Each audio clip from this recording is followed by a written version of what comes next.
My name is Eleanor Hart, and I am 67 years old.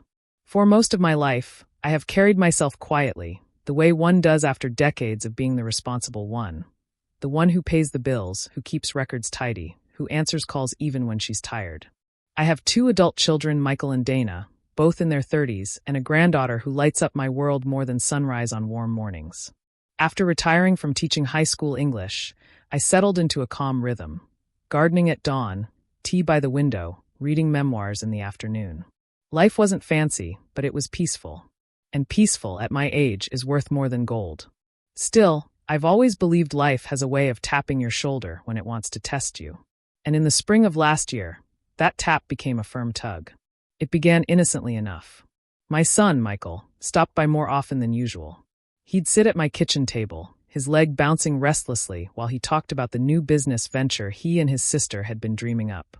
The way he described it, it was the next big thing in eco-friendly household goods. They had a name, a concept, a product mock-up. All they needed, he said, was a little push to get started. I was proud of their energy. I remembered being young, full of visions that stretched beyond rent and grocery lists. But something about his tone unsettled me. He'd lean forward a little too eagerly. He'd compliment me in ways that sounded rehearsed.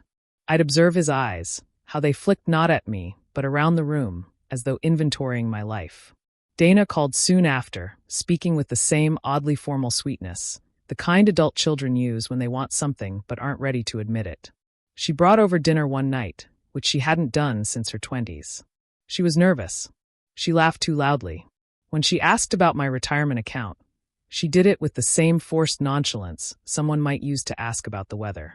That's when the tap on my shoulder turned into a whisper in my ear. Something wasn't right. I've always trusted my instincts. They aren't loud or dramatic. They're soft, steady, persistent, like the creaking of a house you've lived in long enough to understand. One particularly quiet evening, after washing dishes and putting away the leftovers, I sat with my planner open.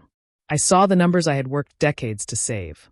My pension, my modest investments, the savings account I occasionally dipped into for a new pair of garden gloves or birthday surprises for my granddaughter. And I sensed, deep in my bones, that these numbers were about to become part of a conversation I did not initiate. I remember staring at the wall, noticing the fading photograph of my late husband, William. He had always been the calm shield between me and financial burdens. Losing him had forced me to become stronger, sharper, more aware. I whispered toward the photo, half smiling. "Looks like I'll need those skills again, Will." The wind outside rattled the old maple tree. Something inside me tightened. I wasn't afraid, I was alert. I didn't yet know the full extent of what my children were planning. I didn't know the conversations they were having behind closed doors. But I did know one thing with absolute clarity. Whatever was coming, I needed my eyes open. And I needed to prepare myself. For the first time in years, I felt the familiar tremor of oncoming conflict. What I didn't know was that their plan was already in motion. And soon, I would hear it spelled out in their own voices. It happened on a gray Sunday afternoon. I remember it well, because it was one of those days when the air felt heavy with something unsaid. Michael and Dana had asked me to join them for lunch at my daughter's house. They claimed it was simply to catch up, but I could feel the staged warmth in their voices. Still, I went. I always go. Mothers do that. When I arrived, I paused before walking up the porch steps. Through the partially open window, I heard their voices. Low, urgent, the kind of tones people use when they're planning something they don't want scrutinized. I don't consider myself a snoop, but I also wasn't raised to ignore warning bells ringing in my face. So I froze and listened. Michael spoke first. "She has enough saved. More than enough to get us through year one. We don't need investors if she fronts the costs." Dana replied, her voice sharp with impatience. "She won't give it willingly. You know, Mom. She's cautious. We have to frame it as a family investment. Tell her she'll get equity. Just don't mention that we already filed the LLC paperwork without her." My stomach clenched. I felt the air leave my lungs in slow motion. Michael sighed. "I'm not sure she'll fall for it. She's old, but she's not naive." Dana laughed lightly, a laugh I had never heard from her before. Everyone makes sentimental decisions at her age, especially when it involves their kids. Trust me. I stepped back from the window, my heart pounding in a way I hadn't felt since holding my husband's hand in the hospital during his final moments. But they weren't finished. Michael continued, fine. But if she doesn't agree, we'll just use the savings anyway. She trusts me with access. She won't even notice until we're already profitable. Dana replied. By then she'll be proud of us. She'll spin it as supporting her children. It'll be fine. There it was. The betrayal. A neatly packaged plan. A business built on taking from me. A future designed with my retirement as their foundation. I felt heat rise in my face. Hurt first, then disbelief, then something far quieter and more resolute. Not anger. Clarity. I turned, walked back to my car with steady breaths and drove home. The trees blurred past the windows, and I listened to the beating of my own heart. Strong, steady, reminding me that I was not the fragile woman they thought I was. When I reached my house, I stood in my living room, staring at the list of their business, name ideas scribbled in Michael's handwriting from weeks earlier. Cute, trendy phrases about sustainability. One of them, Green Nest Solutions, was circled twice. I whispered the name aloud, and something in me clicked. A plan began forming. Sharp, ethical, precise. Not revenge out of cruelty, but justice through preparation. Because if they were willing to gamble my life savings, I needed to protect myself. And I knew exactly how to begin. What I didn't know yet was that the business name they had chosen wasn't as secure as they thought. To understand why their betrayal cut so deep, I should explain a bit about our history. Michael and Dana weren't raised without love. William and I gave them everything we could: a safe home, consistent boundaries, a sense of integrity. But life shapes children in ways parents can't always predict. And somewhere along the line, my children grew to equate stability with entitlement. Michael, my firstborn, had always moved fast. He jumped into schemes and startups, chasing the thrill of success rather than the foundation needed for it. Over the years, I lent him money for a failed app, a photography venture, and a wellness subscription box that never made it past a logo. I told myself it was normal, young people stumble. But each time he'd shrug and say, "I'll pay you back, Mom," and then disappear for months when things unraveled. Dana, on the other hand, was meticulous. Calculated. Brilliant, but often cold. She'd been the golden child through college, a business major with glowing recommendations. But she grew frustrated with corporate work and bounced from job to job. Her path always one pivot away from something promising, but never quite landing. Their father's death changed them. It changed all of us. But while grief humbled me, it hardened them. They looked at me, not with cruelty, but with a certain assumption. As though I would always be the one to steady the ship, even as they rocked it. And after William died, I did become more cautious with money. My savings weren't just numbers. They were protection. They were security. They were the result of 4 decades of teaching teenagers to love reading even when they'd rather be anywhere else. They were the safety net I knitted while cooking dinners, grading essays, and managing the slow, inevitable process of aging. So to hear my own children planning to use those savings without my consent, it wasn't just financial betrayal. It was personal erasure, as though my decades of work were simply a resource to be mined. But here's the thing. I wasn't the soft, middle-aged mother they remembered. I was a widow who had learned how to maintain her own roof, negotiate hospital bills, and organize a lifetime of memories into practical boxes. I was a woman who had spent her final years with William learning the value of precision and documentation. So while they saw me as a stepping stone, I saw clearly what they could not. They were building a business on quicksand. I began researching trademarks, business registrations, and brand protections. I read until my eyes stung. I learned that the name they'd casually circled, Green Nest Solutions, had not been trademarked. Not by them. Not by anyone in our state. The more I learned, the more my resolve grew. I would not steal from them. I would not sabotage their business. But I would protect myself. And if protecting myself meant teaching them a lesson they had long avoided, so be it. They thought they were running ahead of me. In reality, they were leaving the perfect trail. A trail I was ready to follow. And soon, I discovered just how sloppy their planning truly was. Because the next clue didn't come from research. It came from an unexpected visitor. One who held the missing piece of the puzzle. It was late afternoon when the knock came. 3 gentle taps, polite, hesitant. I wasn't expecting anyone, and most people who visited me simply texted first. When I opened the door, I found Carla, my neighbor's daughter, standing there with a small package in her hands. "Hi, Miss Eleanor," she said softly. "I think this was delivered to our house by mistake." I thanked her and took the package. It was addressed to Michael, but listed my home address. Strange. After she left, I carried the box to the kitchen and examined it.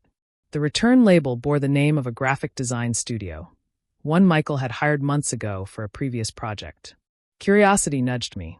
Since it was addressed to him at my address, I felt justified opening it. Inside were 3 neatly printed folders labeled Green Nest Solutions, Branding Package. Green Nest Solutions, Website Mockups. Green Nest Solutions, Pitch Deck. My breath caught. This was not a casual idea. This was a fully formed venture. I sat at the table, opened the folders one by one, and studied every page. The branding was polished, soft greens, earthy textures, minimalist fonts. It looked like a company ready to launch. But what stunned me wasn't the aesthetic. It was the numbers. The pitch deck clearly outlined their funding plan. Written in Dana's tidy handwriting was the phrase. Initial capital, $128,000 from mom's retirement and savings. Not loan. Not investment. Not proposal. Just assumed access. My hands trembled, but not from fear. From purpose. They hadn't even bothered to consider my autonomy. Or my consent. They had built a future that relied entirely on stripping away my safety net. I flipped through the deck until I reached a legal section. A timeline for registering their business, logo, and trademark. One line stood out. Trademark filing, TBD. Dana to handle once mom agrees to funding. I leaned back in my chair, a slow smile forming. They hadn't filed it yet. But I had. That morning, while sipping my tea, I submitted the online trademark application for Green Nest Solutions. In my name. Paid with my own card. Filed under my own documentation. Legal. Ethical. Protective. I wasn't stealing. I was safeguarding. I closed the folders and neatly stacked them. But I wasn't done. I called the graphic design studio and, pretending to be a confused mother trying to return a misdelivered package, asked a few simple questions. The project timeline, the communication log, who had authorized final files. They told me something interesting. Your children mentioned you were the financial backer, the designer said. They said everything was under your approval. Approval I had never given. That evening, I pulled out a notebook and began organizing my evidence. Dates. Times. Emails. Documents. Screenshots. Everything. This wasn't revenge. This was preparation. Because if there's one thing I've learned in my 67 years, it's that truth is only as powerful as the proof behind it. And soon they would see that. Little did I know, though, that Michael was about to arrive at my house unannounced. And he wasn't coming to chat. Michael arrived with a smile too wide to trust and a tone too chipper to be genuine. Mom, just thought I'd stop by. He talked fast, too fast, as though rehearsing in his mind while speaking aloud. After a few minutes of small talk, he finally leaned forward, resting his elbows on his knees. So, Mom, Dana and I have been working on something incredible. Something big. And we want you to be a part of it. There it was. The pitch. He painted a beautiful picture. A future where their business soared. Where they made enough money to take care of me in my later years. Where I'd be proud to see what my savings helped create. He danced carefully around the truth, but I saw through every omission. When he was done, he exhaled dramatically. We were hoping you could contribute, well, a significant portion of your savings. As an investment. I watched him. Calm. Quiet. Steady. Then I asked the question that made his confidence falter. And what if I say no? His face twitched. Only for a second. But in that second, every lie he had ever told me hung in the air. Mom, don't you trust us? He asked, smiling again. Trust. The word tasted bitter. Before I could respond, my phone buzzed. A message from Dana lit up the screen. Don't let her back out. We need her to commit. Michael saw the message flash. I saw panic ripple through his expression before he masked it. I stood, walked to my desk, retrieved the trademark paperwork I had printed earlier that day. I handed it to him gently. Before we continue, I said, you should see this. He glanced at the heading, United States Trademark Application, Green Nest Solutions. His eyes moved to the applicant's name, mine. He froze. What is this? He stammered. It's a trademark filing, I said calmly. For the name of your business. He looked up, color draining from his face. You registered it? Why would you do that? I exhaled slowly. To protect myself. Silence. Thick. Heavy. Electric. He stood abruptly, pacing the room like a caged animal. You can't do this, Mom. This is our business. Dana and I worked on this for months. I didn't raise my voice. I didn't need to. Yet you plan to fund it with money that isn't yours. He stopped pacing. My voice was measured. Not cold. Not angry. Just honest. You assumed access to my savings. You planned to use them even if I refused. And you told others I approved your spending. I didn't. He lowered himself into a chair, defeated. Mom, we needed a break. We thought you'd be proud. I am proud of your ambition, I replied. But not your choices. And not your entitlement. He didn't argue. He didn't apologize. He simply stared at the trademark papers, the symbol of a future slipping from his fingers. But what neither of us knew was that Dana was on her way. And she had no idea what she was walking into. Dana entered my home with the confidence of someone who expected everything to go her way. Her coat still half on, she strode into the living room, irritation already etched in her expression. Michael, why did you just leave? We need to finalize Mom's commitment today. Then she looked at me. Then at the documents on the coffee table. Then at Michael's pale face. Her smile dissolved. What's going on? Michael didn't answer. He simply handed her the trademark paperwork. She read it once. Then again. Slower. When she finally lifted her gaze, her expression was a mixture of shock, fury, and disbelief. You trademarked our business name? She demanded. Yes, I said softly. But why? Because you tried to use my life savings without my consent. She threw the papers down. We were going to pay you back. After taking the funds without asking. That's not stealing. It is, I corrected gently. Especially when it's planned behind someone's back. Dana crossed her arms. You can't keep this trademark. It's ours.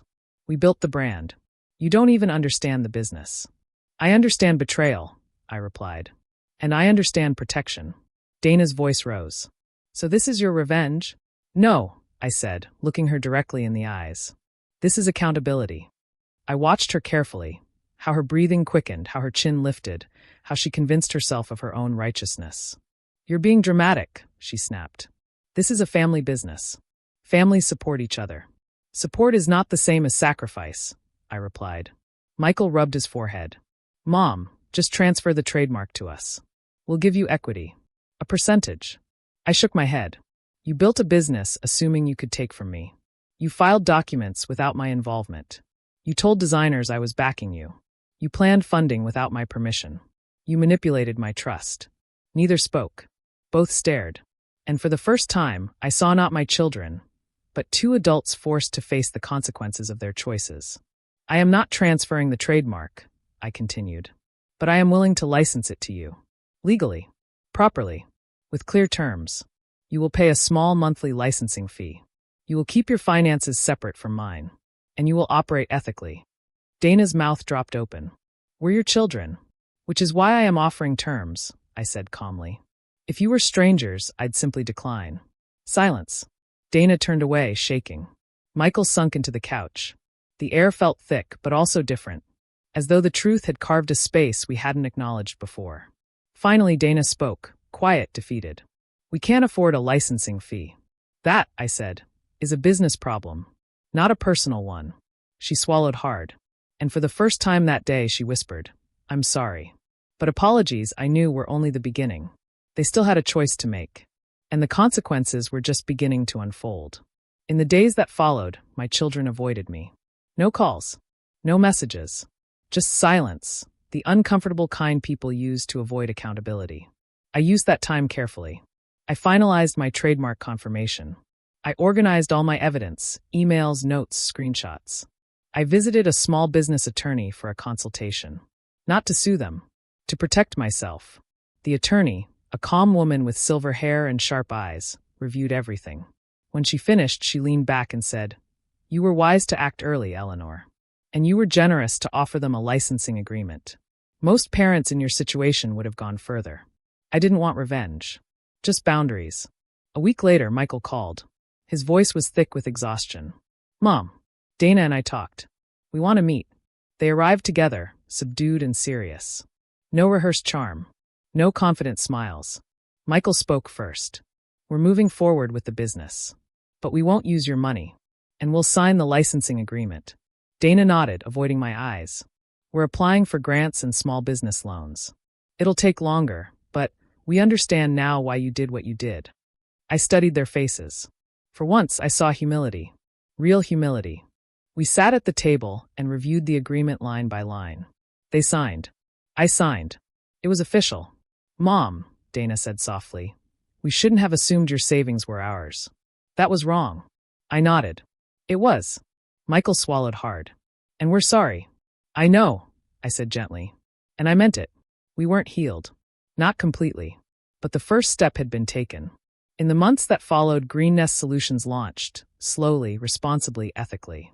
They paid the small licensing fee every month, always on time.